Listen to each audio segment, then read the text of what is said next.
Het laatste stukje van de Drachtste Veert in het centrum van Drachten streamt vol maar wetter. Van de morgen is symbolisch maar een kraan wetter de nije veert insmieten. De rest wordt in de komende dagen bijvuld. Het werk is goed in jellier jedderkleer als verwachten.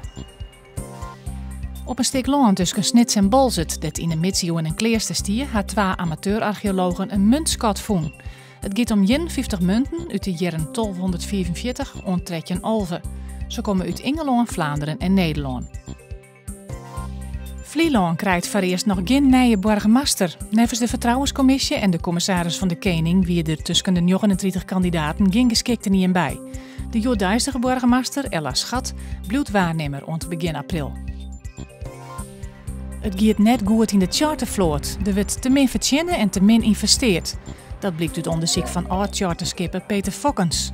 Om Olibje te kennen, moet ze ook andere zaken aanbieden. Liekers trouwfeesten en oernachtings aan boord. Joen en vannacht Rijnwetter, een zuidwestenwind en 3 graden. Morgen een soort buien, ik kans op weer te sneeuwen. Dan wordt het 6 graden.